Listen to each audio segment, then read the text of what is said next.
Let's talk about hunting.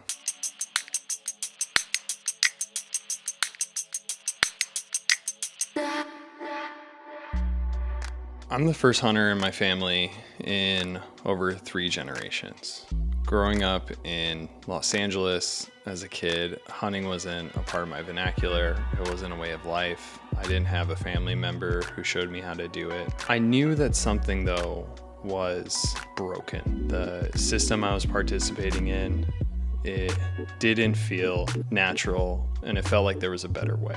It launched into this 6-year journey of understanding where my food came from, becoming a more capable person, and ultimately becoming successful as someone who hunts his food and uses that to feed himself and to feed my family. So maybe you're thinking to yourself, I could never be a hunter, either because I physically can't do it, or I know nothing about it, or I don't know the first place to start. But you want a deeper connection with your food source. You want to know that you're capable. You want to know that should you have the need, you can take care of yourself. If that's the case, this series is for you.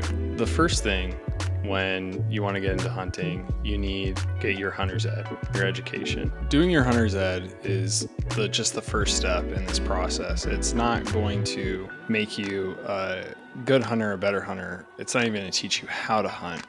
It's just going to teach you to be safe. And rightly so, that's why the state wants you to do that. Now, the next step in that process is you're going to want to buy your hunting license. So you need to go on Fish and Game's website and buy your hunting license for the year.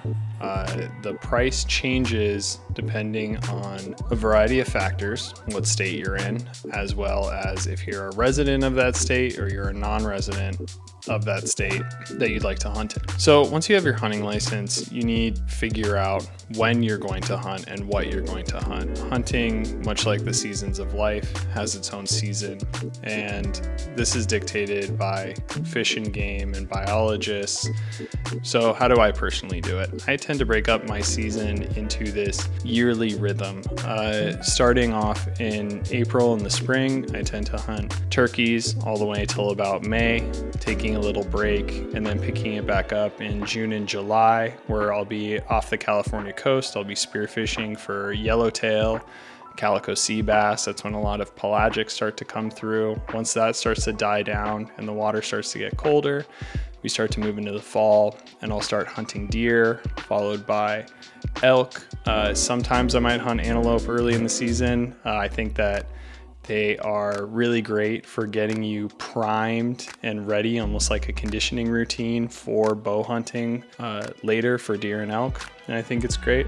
And then generally, unless I have a tag that I've gotten, I tend not to hunt too much late in the season. But if I do, it tends to be for elk. And that's kind of the rhythm that I've personally found living between California and Idaho. Those are kind of the ways that I go about it. That might differ for you. You may not have as much time. You might find that, look, I only want to hunt deer. I know plenty of guys that is their MO. They're like, I only want to hunt mule deer. That's all I want to go after. Or I only want to hunt elk. That's all I want to go after. That's great. I think what's cool about learning to hunt is you can pick and choose what works really well for you. So you have done your hunter's ed, learned how to be safe. You have picked your time of year that you would like to hunt and what you'd like to hunt, and you've gotten your hunter's license. Awesome. So the next part is you're going to want to get a hunting tag, and hunting tag systems work different in different states. So I recommend that you read up on your particular state's rules and regulations. Some are on a point system. Some are going to be over-the-counter tags that you're going to be able to get, meaning that you can just walk in and get those tags. But the point is that you're going to need a hunting tag. Now, what is that? It's essentially a slip of paper that allows you to hunt the animal during that time of year that you are after. Certain people, they get lucky, they get drawn for certain hunts every year that they apply for. Other times they're not so lucky, they have to find other things to hunt.